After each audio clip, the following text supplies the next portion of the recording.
Afternoon. Good afternoon. I think now I'm live. Today I'm having so much trouble with the internet. I tried to connect earlier and I was kicked out. So today I moved a little bit to another room. This is our meditation hall where you find me today. So I hope everything is going well today. Well, I am not prepared yet. I'm not ready yet, though I entered the broadcast. I had to move in the last few seconds before broadcasting started. So bear up with me again. Always I'm asking this, but necessary. I think leave it as it is and just will start. Okay. We have been talking about the jhanas and the practice, the past. Oh, sitting in front of the Buddha. Not good. Okay. Much better now. Good morning. Yes, Jayanta. I'm wishing a peaceful day to all of you. And I'm happy that you are here, happy that you could come, and happy also that I could make it, because internet is not in my favor these days. But we'll see how it goes. If I am kicked out, we know from last week that screen goes black, and then we might have to wait a little bit and I come back. So we just try to have some equanimity, right? Good. So we are talking about practice. Wait, there is a Buddha Ruchi says rightfully, are we ever ready? Really? That is true, Buddha Ruchi. Though we can be prepared, ready, we will never be, but we can be prepared. And I started early today to prepare myself for this talk, because I was otherwise, from the texts and so on, always I'm preparing some texts and so, and this did work out today. So I was not well prepared, but I had a few minutes before it was going live. So, well, things happen and always changing. We have to deal with it, right? We have to do the best that we can. And I wouldn't say everything is karma, because there are many other causes also. Karma is just one of them. But since things happen, we want to make sure that we are acting or answering the calls that we receive in a very wholesome manner, so that we don't create any new unwholesome karma. So I think best is unwholesomeness stops right here or right there where you are. That is the best we can do, to be prepared. To be prepared, best thing we can do is to be prepared to let go of everything unwholesome. That would be the best preparation for life and death, actually. So Yes, but that was a side note to our talks of the last week. I wanted to continue today talking about the jhanas. We here in Anenja Vihara do continue to practice with the kasinas. Some continue to be more precise, and others have, after 2 weeks, changed now to a mantra. Also, this we try to, try to use and try to figure out. And we were cut off because internet was off and time was up. So today I wanted to go to Sutta Machima Nikaya number 77, which is in itself a very, very interesting sutta. We should read just one day entirely.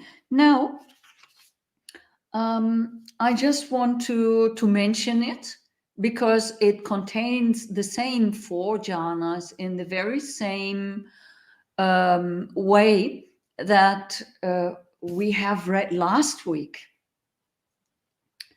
And but in the beginning, the sutta is very different. And it's the Mahasakuludayi Sutta, the greater discourse on to Sakuludayi. And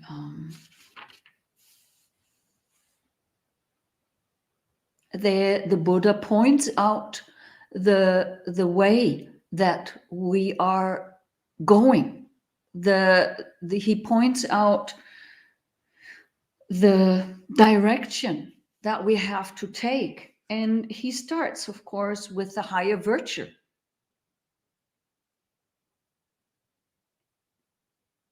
The normal virtue we already should be settled in, then we have to deal with the higher virtue. And then we should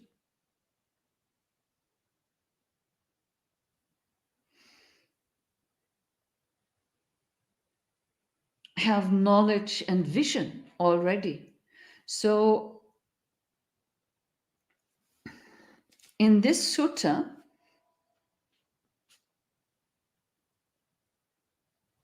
the Buddha explains to Udayin that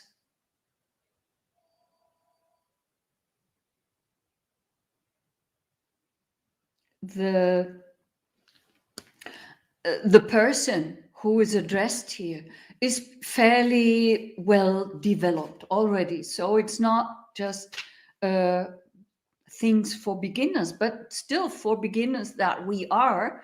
And I think we should always keep that beginner's mind in our minds and hearts. And we should not say we are advanced or so. We should always think of ourselves as beginners, how far we ever have come in our meditation practice. As long as we are not arahants yet, we should look at ourselves as beginners. We remember that we have talked about a sutta a few weeks ago where exactly that was mentioned, that we think we're too developed already. We think of us as so-and-so developed and so good already. And this misleads us. This misguides us. This brings us into a thing that in the Sabasava Sutta, that I think you have talked about with another Bhante, it is called the Asava of the Avijja Asava, it's called. And I call it the Asava of knowing better. Because here in the West, we have, it's a disease. It's a disease that we always know better than others. And of course, this, as I said, is a disease in itself is not a correct view. So we should be aware of thinking that we have some knowledge and vision already, or that we have some higher wisdom. We might have some experiences that are great. I don't want to diminish what we have accomplished. But we remember also that even when we have some jhanic experiences, we should not call ourselves advanced or experienced. So we're always beginners, let's say until arahantship, or at least maybe until non-return. So then we shall develop, you remember, the 4 foundations of mindfulness. And we shall strive into the right direction with this. You know, that we can be very, very concentrated and very, very mindful, but it leads us into the entirely wrong direction. That's possible. If we have wrong views, the best concentration and the best awareness does not help us, because we're going wrong with it. And very wrong, because we might have developed strong concentration and strong awareness. And the stronger it gets, the more we get into the wrong direction, away from the Buddha, not, where is it? Not towards it. There. So this is very important to remember, that our sila in the beginning has to be strong, and we have to know the direction in which we want to go. And this we make sure by dealing with the 4 foundations of mindfulness. This was mentioned in last week's sutta, and this is mentioned in this week's sutta, in Machima Nikaya 77. And then when we develop these things, these stabilize these 4 foundations of mindfulness, then we shall develop the right striving. We shall use them as the base for our spiritual powers. And we should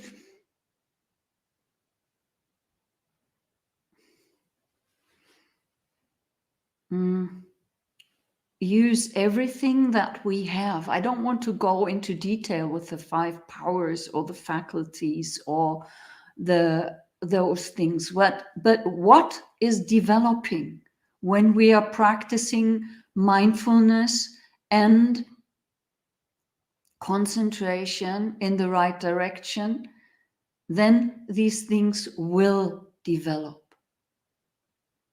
And then let's say we sit there with these things already put into place.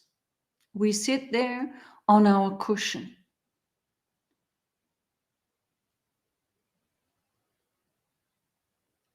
And want to become enlightened. Or a better person. So we sit there. What do we do?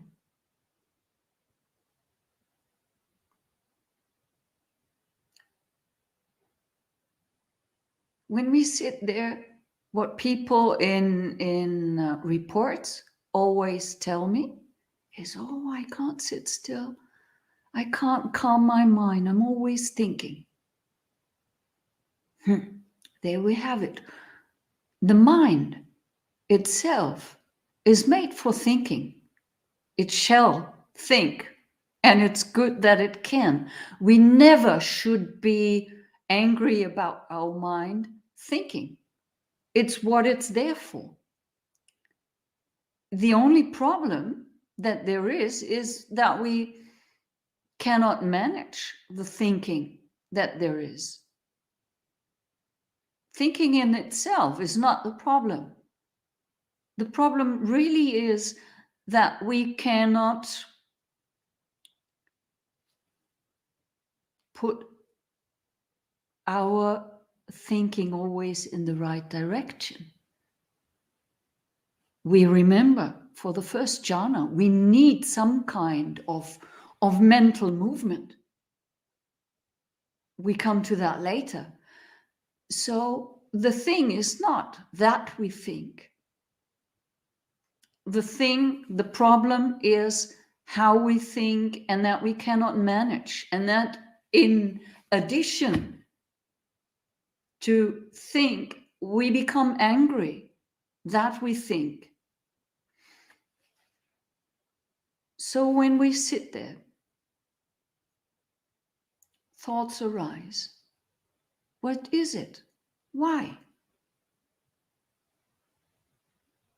The Buddha has said that he can think what he wants to think, when he wants to think, and as long as he wants to think it. That is total mastery. We don't have that.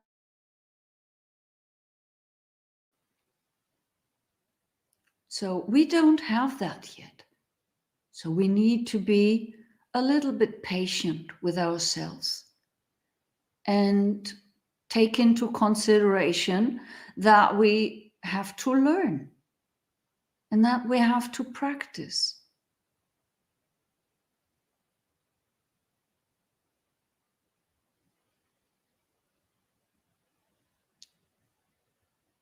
Yes, Ayya, Jita has a very, very nice comment to this. First, to tame the mind, then to train the mind, transform the mind, and transcend the mind. Yes. So we sit there and we want to tame the mind.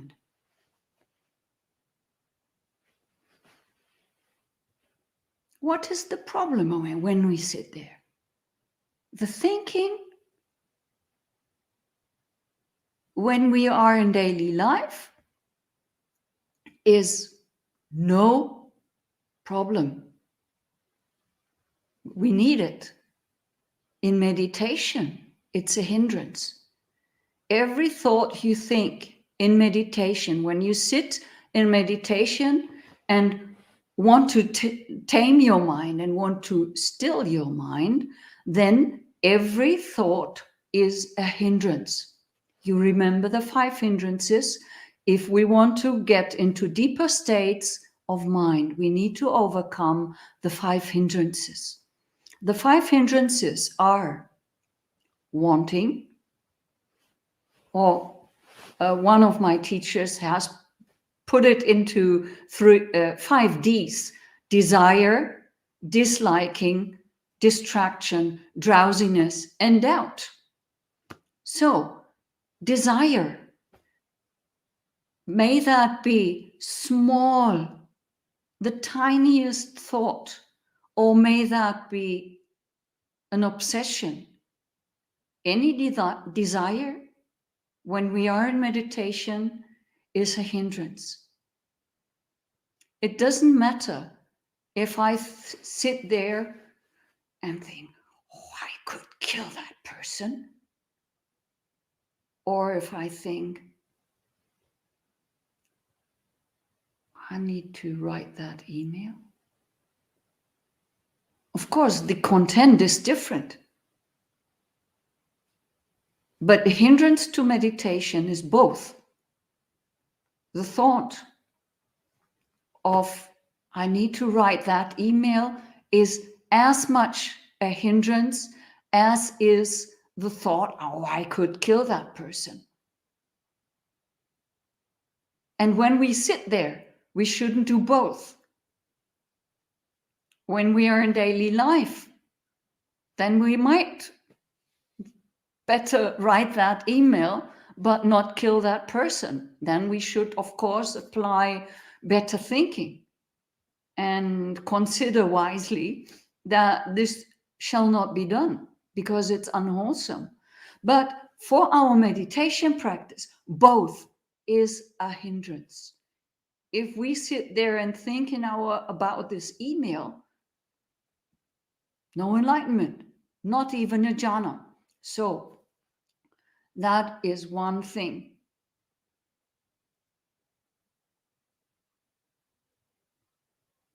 The next hindrance, disliking, all the same. If small or big, it's a hindrance. So every thought that we are thinking about our daily activities or that is going on in our mind can become a huge hindrance.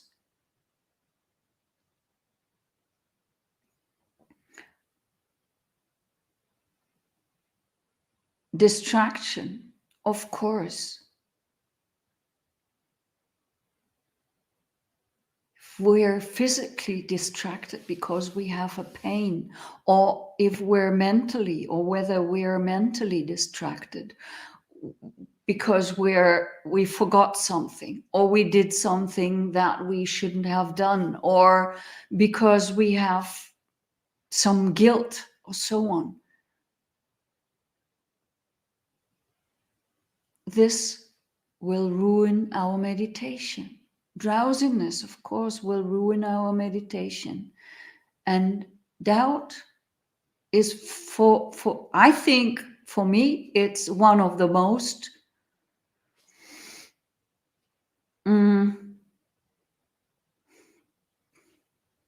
problematic hindrances, because we think we're right to doubt this. Because in the West, we are trained to doubt and to question, which is good in many cases, but not particularly in meditation. So it can become really tricky to overcome this doubt. And when you doubt what the teacher said, and when you doubt whether the Buddha really was enlightened, or whether that particular Dhamma was right or not, if you think of and doubt about that when you meditate, where will you get? Nowhere. So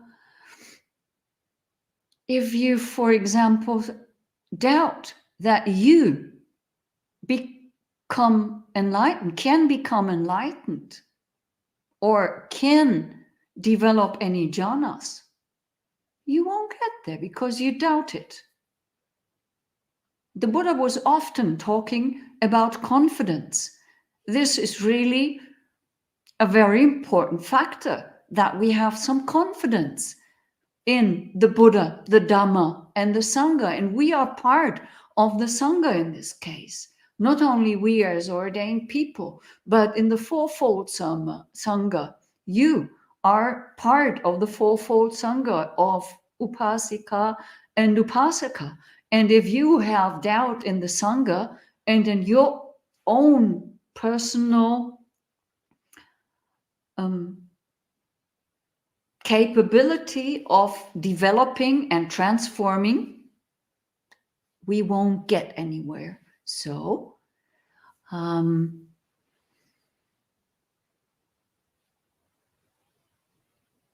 it's the best thing for me to start when you sit there to check your mind in this very moment. Not the moment before and not the moment after. In this very moment. Is there any desire? If yes, try to overcome it. If no, checkbox. Check it up and move on. Because one hindrance is not present.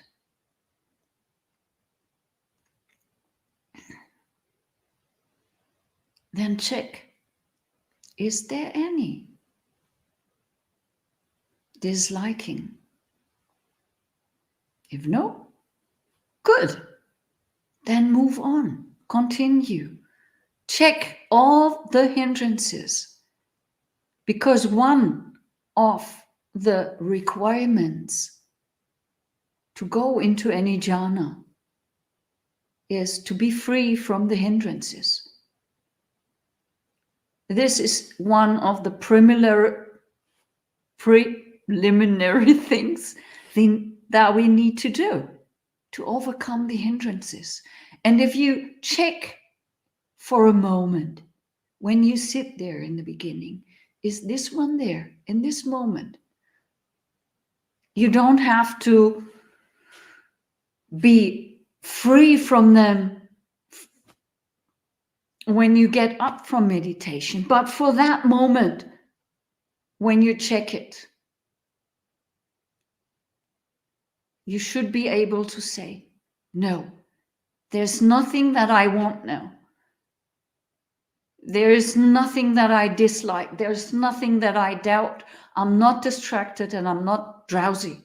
So then you sit there and you fulfill the first prerequisite for the jhanas. And that gives a lot of joy and a lot of strength. With this joy and strength and confidence thereof, you can sit there and practice. And now I'm having a good basis, at least until the next thought pops in and you're out again. But then check, what kind of thought was it? Was it unwholesome? Was it wholesome? And just after naming it, after mentioning, I would say naming. If I translate the word that we use in German, when we say thinking, once a thought arises, then it's called benennen. So in English, I would say naming it. And acknowledge, that is important, to acknowledge what it was.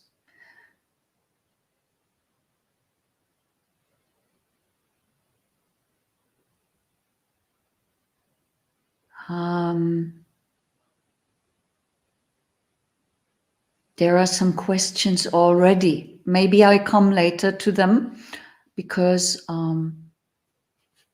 yes, I want to continue from that place where we are. So we know our sila was good. There's nothing that we did wrong. We didn't cheat, we didn't lie, we didn't steal, we didn't do what we shouldn't have done. So that is okay. We have checked the hindrances. They are okay. And this gives us a confidence. And we remember that the first jhana arises when we apply our thoughts and keep our thoughts or sustain our thoughts with this meditation object. Say, for the moment, this is a casino. Our mind is pure. We know that. We have checked that.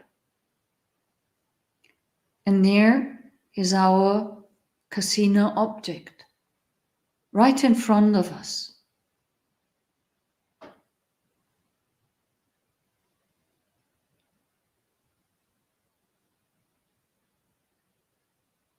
And we try to just apply our mind and keep our mind there. This is a mental movement.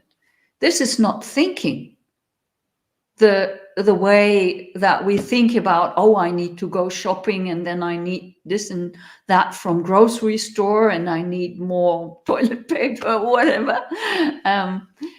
That is gross thinking. Let's put it that way. But this directing and sustaining is a mental movement that is notable and active,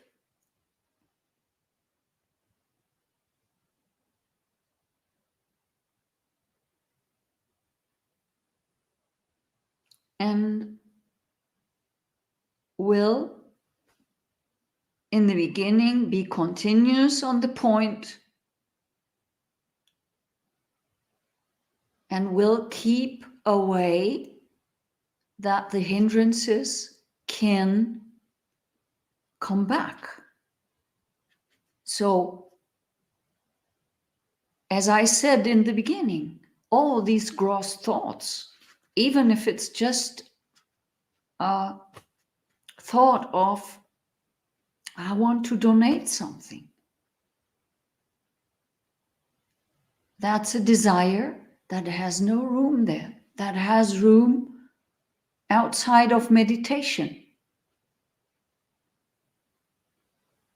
But in that moment, when we try to meditate,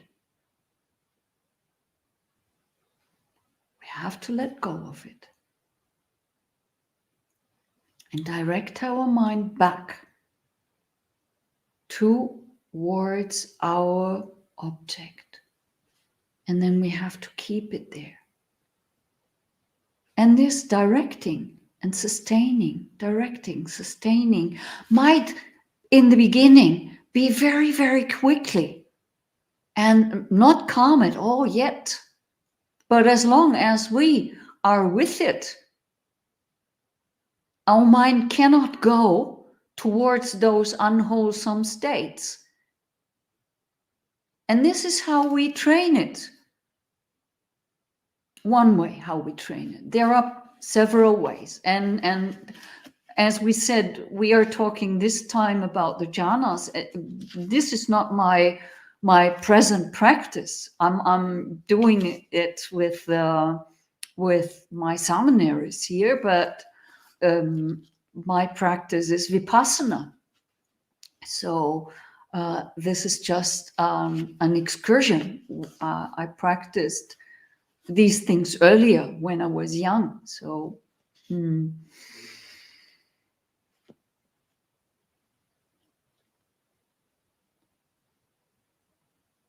important is that we have a practice that makes our mind stable.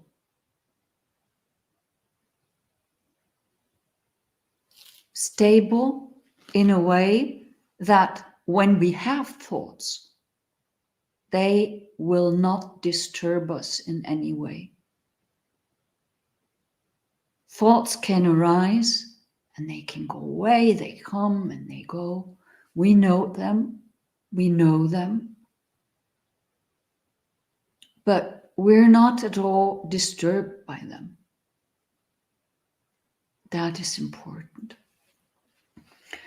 And when it becomes clear to us, when we sit there, it becomes clear, I am not wanting anything. And the mind gets stiller and stiller and stiller on that one object. whatever that object is,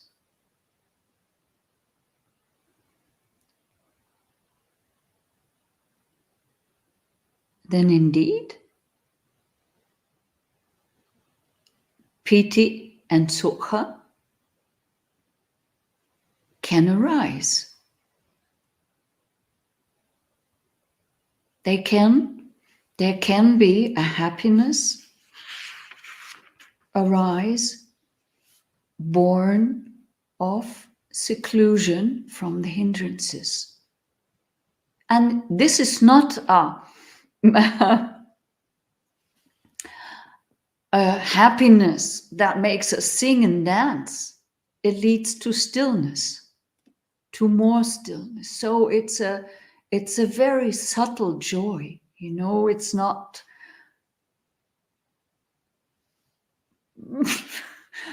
bursting or wanting, making us want to share. It's a joy and a happiness that makes us want to stay there and go deeper into it.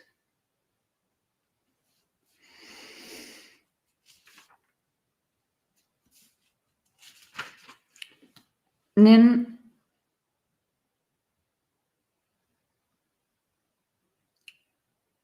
this has arisen here in the suttas. It is, I'm repeating it, a bhikkhu enters upon and abides in the first jhana, which is accompanied by applied and sustained thought, with rapture and pleasure born of seclusion. The seclusion means the seclusion from those unwholesome mind states, the seclusion from those hindrances, and the seclusion from, let's put it that way, from this world, from all these worldly things that usually are muddling us and shaking us. And it's like a holiday when you sit there and enjoy that stillness. It's yeah, like a holiday maybe. And this rapture is said, to be still, but you can experience it by having goosebumps or afterwards feeling very, very grateful, or having tears running down your cheeks. Well, that is rapture. And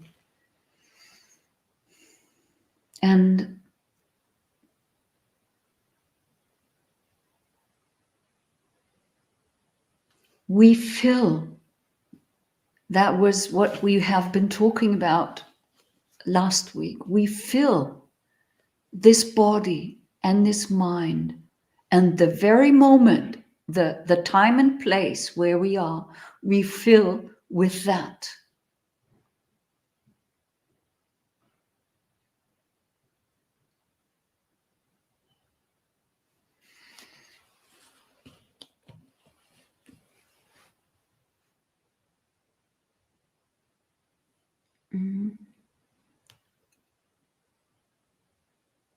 Here are some questions now. Ayya, we should awareness for Anitya. I think that is, do you mean anicca? Mindfulness to know. Holding body is not our, is only kaya, rupa kaya, and kaya only. If we realize that makes us arahant. if I understand that correctly, it means we should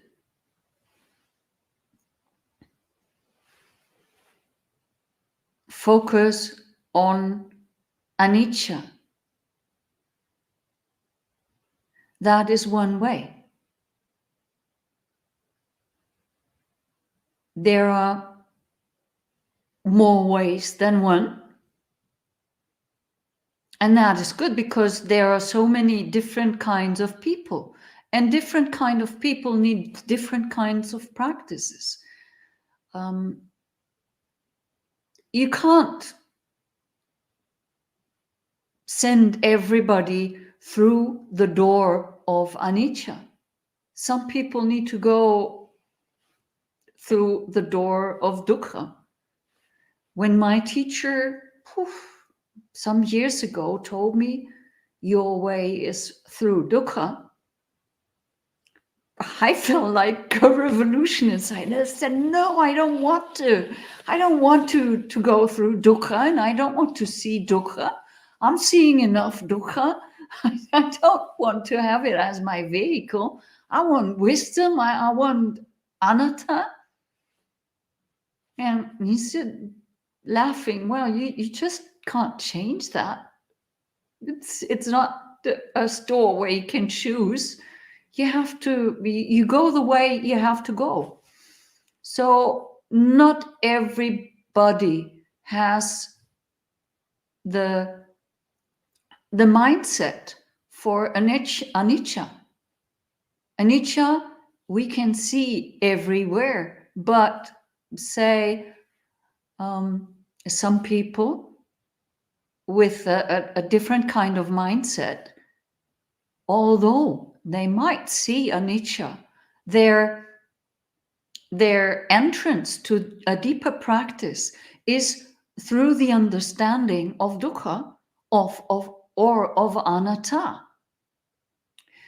And the mindfulness to know, yes, that is another way of practicing. You can be there and know, but also this is not for everybody. And last week, yes, we spoke about the Sutta, I think it was 119, no? The mindfulness on the body, Kaya Gatasati Sutta. And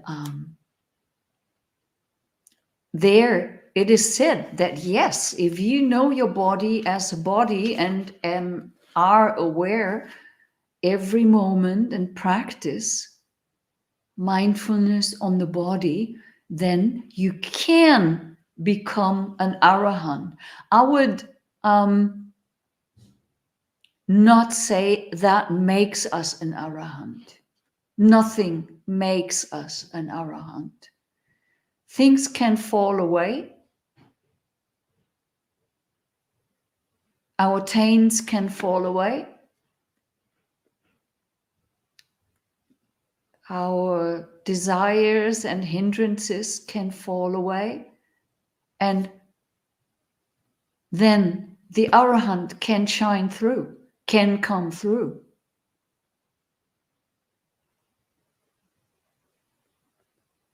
But I think the idea of we are making something or something makes us leads us again into a wrong direction. So I would probably, you mean the right thing, but I just would put it differently, so that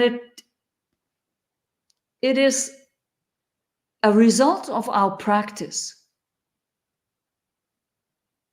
that arises naturally once our practice goes into the right direction. And it is not something that we make because we want to make it and because there is an I that makes something.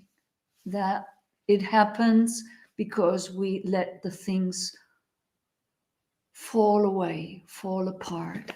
Okay, so much to this. Is it just easier to develop jhana through developing loving kindness? But this also requires thinking, so maybe not. Also, I think it's the same as I said to the earlier comment. We are all different. Everyone is so different in their mindset, and there are fortunately very different kinds of practice, and we can choose the right kind for us. For some, loving kindness is the right thing to do. Also, loving kindness is the antidote for ill will. So, if we have ill will, we should develop loving kindness. But it's not for everybody the vehicle or the method to practice so much so that it leads us into the jhanas, or that it leads us towards arahantship. That is not possible for some. For they need just to practice a different method or a different thing. I think this has nothing to do that we also need to think. You can, if you have the practice of develop loving kindness, there are also different ways of developing loving kindness. You can use the phrase as a mantra. You can use an object. You can use an internal object. You can use an external object. There are so many different ways to develop loving kindness. So, and you can also use it for jhanas, that you have your object of for loving kindness, and you sustain, you apply and sustain your thoughts. That is one way of practicing. But in the Anapanasati Sutta, and also in the Maharavulawada, the Buddha explains that these practices have a purpose. And in the Anapanasati Sutta, well, here are so many bhikkhus that are practicing loving kindness, that are practicing compassion, that are practicing the 4 foundations of mindfulness, and so on, that are practicing the jhanas, who are practicing for stream entry, for non-return, and so forth. And so we see in the suttas the diversity of practice put into use. So we cannot say there is only one thing and only this is good. We need to decide. It's not, as I said earlier, like in the sweets shop and you look around and want every cookie and every candy. You have to choose wisely. But you have to try out which one works well for you.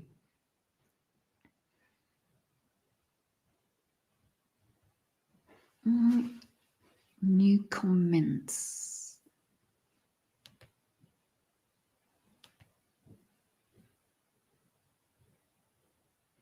Jita says, yes, I love it, Jita. You're so active and joining and taking part in the Dhamma and sharing so many wonderful things.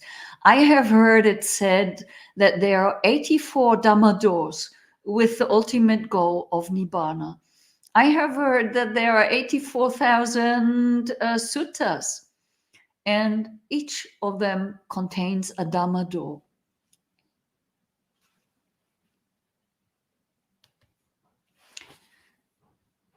what have we next? I've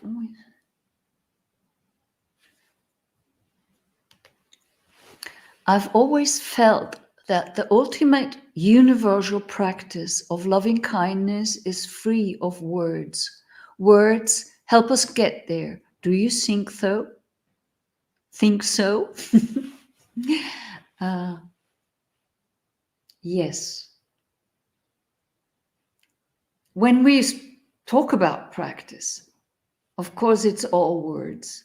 Also, getting to loving kindness might be through the vehicle using words, but in the end, it's indeed without words.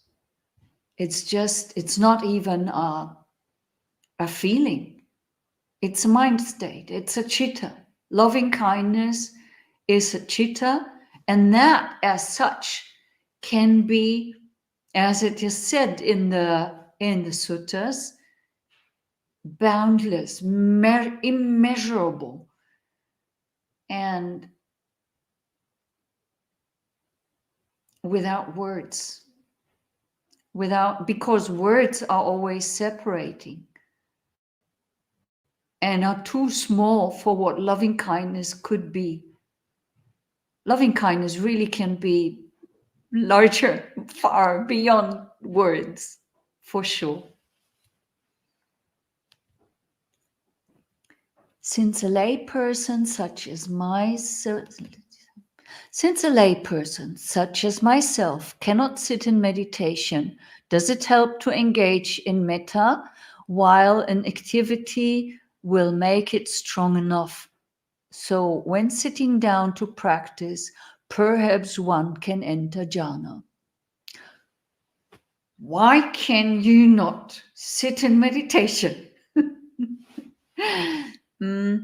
So here it seems that you can sometimes sit down and practice, and that you can sit down and practice meditation, no? So you might not be able, because you are living a householder life, that you cannot do it as often. And then for sure, it is better to develop loving kindness in daily activities. And I'm not sure whether I mentioned it here already.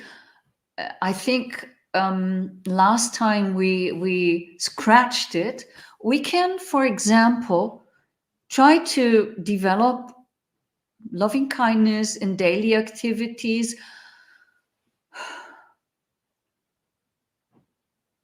by, for example, resolving that whatever my sight touches, whatever I look upon, I will look upon with loving kindness. Or whatever my hand touches, I will touch with loving kindness. Or whenever I move my foot and touch the floor, I will touch it. My foot will touch the floor with loving kindness for all beings within this world. My foot will not only touch this, I don't know, this foot of, or this square foot of place, little place that my foot is actually touching, but my loving kindness will by that spread into the whole world. You can do that in daily activities. The thing is, when you don't practice it in sitting meditation, then it might become a little bit frustrating because you're not trained in it, and it will not work out. So the frustration level is quite high. You do better to practice both in daily activities and in sitting down in meditation. in the beginning, just to practice, just to train the mind, and not yet to enter jhana or to enter some meditative state or so, but just to settle what you resolved to do in your daily activities, to make your mind prepared for the use of that in your daily activities. That's what I think. Well, actually, you can do it better without practicing in sitting meditation beforehand if you have no opportunity to sit in meditation. If the practice in daily activities is the only practice that you have, then that is better than nothing. And there is no way that I would say that is a bad practice. No, certainly not. Better you do this. But if possible, sit in meditation as well and practice it there too. So, no time. You know that. That is not an excuse, you know. If you have no time,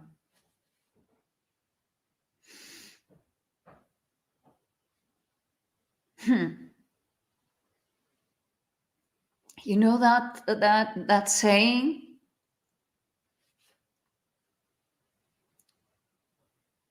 if you don't have the time to practice half an hour daily, then practice 1 hour.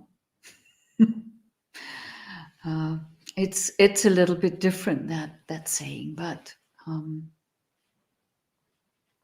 it's really, you know, mental hygiene that we need to do. And we do so much physical hygiene, and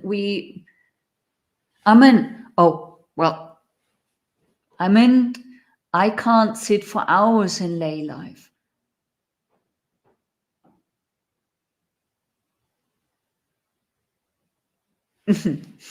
I'll share that. I can't sit for hours in lay life, but that is a wonderful way to spread loving kindness. Thank you, ma'am. Really appreciate your advice and generosity. We'll sit down as well. Sadhu. That's great. I love it. I really want to make everybody sit in meditation, because that, in my opinion, just makes a better world. You know, if everybody would sit down and meditate, what wonderful world that this would be. But it's really important that we do. If we can't do much, then we do little. But to do nothing shouldn't be an option. And yeah, enough said.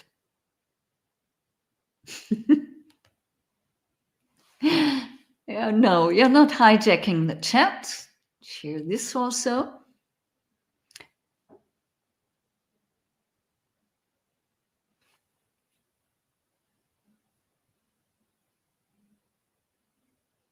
Oh, I just noticed that we're already coming to an end again.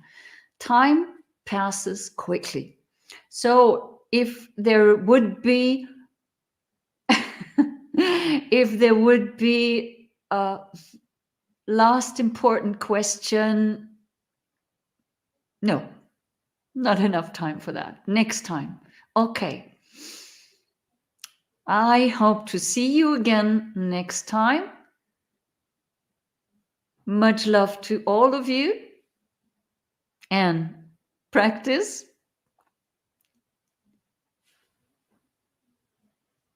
Be well, everyone. Bye-bye.